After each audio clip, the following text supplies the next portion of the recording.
हाथी और चींटियां। बहुत समय पहले की बात है। एक घना जंगल था जहां हर प्रकार के जीव जंतु अपनी अपनी दुनिया में मग्न थे। उन्हीं पेड़ों की छांव में, झाड़ियों के भीतर, जमीन के पास एक छोटी सी चींटी की बस्ती भी थी। ये चींटियां मेहनती, अनुशासन प्रिय और एकजुट थीं। वहीं उसी जंगल में एक विशालकाय हाथी रहता था, जिसकी ताकत का कोई मुकाबला नहीं था। उसका शरीर विशाल, चाल धीमी, मगर स्वभाव घमंडी था। वह अपने बल का अक्सर बेजा इस्तेमाल करता और छोटे प्राणियों को डराता धमकाता था। हाथी जब भी जंगल में घूमता, उसके भारी कदमों की आवाज सुन छोटे जीव डर के मारे इधर उधर भाग जाते। खरगोश, गिलहरी, चिड़ियां सब उसकी दहशत से कांपते थे। हाथी को इसमें एक विचित्र आनंद मिलता था। वह मानता था कि उसकी शक्ति ही उसकी सबसे बड़ी पहचान है और बाकी सब उसकी तुलना में तुच्छ हैं। एक दिन की बात है।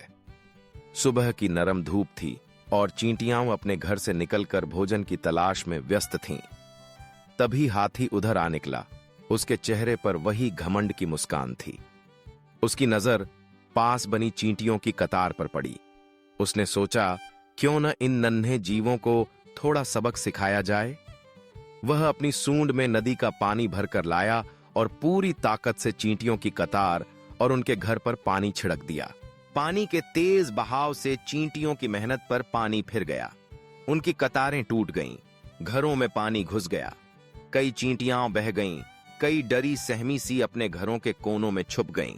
हाथी यह सब देखकर ठहाका लगाता और कहता, देखो मेरी ताकत के सामने तुम सब क्या हो। अगर चाहूं तो पल भर में कुचल दूं। चींटियां बेहद दुखी और निराश हो गईं। वे अपने आकार को लेकर रोने लगीं। उन्हें लगा वे तो इतनी छोटी हैं कि कभी इस विशालकाय हाथी का मुकाबला नहीं कर पाएंगी।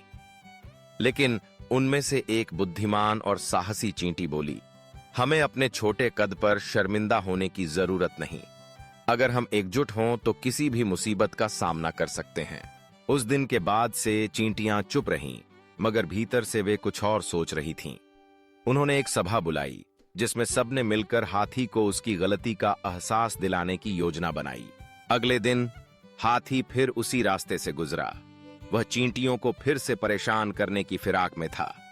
जैसे ही उसने सूंड नीचे की, चींटियों ने अपने नेतृत्व में योजना के अनुसार एकजुट होकर उसकी सूंड के भीतर घुसना शुरू किया। हाथी को पहले तो हल्की गुदगुदी सी महसूस हुई, मगर जब चींटियां काटने लगीं तो उसे तीखा दर्द हुआ। हाथी बेचैन हो उठा। उसकी सूंड के भीतर इतनी सारी चींटियां थीं जो लगातार उसे काट रही थीं। दर्द असहनीय होता जा रहा था। हाथी ने अपनी सूंड झटकी, मिट्टी पर रगड़ी, पानी में डुबोने की कोशिश की, मगर चींटियां सूंड के अंदर थी और आसानी से बाहर भी नहीं निकलीं। अब हाथी को समझ आया कि शक्ति का घमंड करना व्यर्थ है। आज ये नन्ही चींटियां, जिनका वह अक्सर मजाक उड़ाता था, उसे ऐसी पीड़ा दे रही थीं कि सारी ताकत होते हुए भी वह असहाय महसूस कर रहा था। मजबूर होकर वह चींटियों से गिड़गिड़ाने लगा, मुझे माफ कर दो, अब से मैं किसी को परेशान नहीं करूंगा, कृपा करके बाहर आ जाओ। चींटियां, जो स्वभाव से दयालु थीं, उसकी यह दशा देखकर बाहर निकल आईं। उन्होंने हाथी को सबक तो सिखा ही दिया था, साथ ही उसे क्षमा भी कर दिया। हाथी ने न सिर्फ चींटियों से बल्कि जंगल के बाकी छोटे जीवों से भी माफी मांगी और वादा किया कि अब वह कभी किसी को अपनी ताकत से परेशान नहीं करेगा। उस दिन के बाद से जंगल में शांति लौट आई। हाथी ने अपनी ताकत को घमंड का साधन नहीं बल्कि दूसरों की मदद के लिए इस्तेमाल करना शुरू कर दिया। वह छोटे जानवरों की रक्षा करता, उनके लिए पानी लाता और जंगल का सच्चा मित्र बन गया। इस कहानी से हमें यह सीखने को मिलता है कि शक्ति का घमंड कभी नहीं करना चाहिए। जो ताकतवर है, उसे अपनी शक्ति का उपयोग दूसरों की सहायता में करना चाहिए, न कि उन्हें परेशान करने के लिए। कभी कभी जिनको हम तुच्छ समझते हैं, वही हमें सबसे बड़ा सबक सिखा सकते हैं।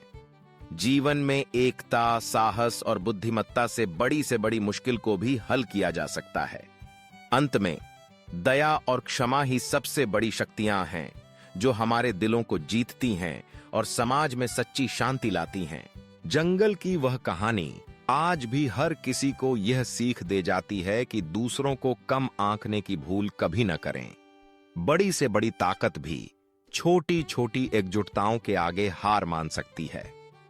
और सबसे जरूरी, अपनी गलती मान लेना और माफी मांग लेना ही सच्ची महानता है। अगर आपको यह कहानी पसंद आई हो तो कृपया लाइक करें, अपने दोस्तों के साथ शेयर करें और ऐसे ही और रोचक वीडियो देखने के लिए हमारे चैनल को सब्सक्राइब करना न भूलें। आपकी प्रतिक्रियाएं और समर्थन हमें और बेहतर कंटेंट लाने के लिए प्रेरित करती हैं। धन्यवाद।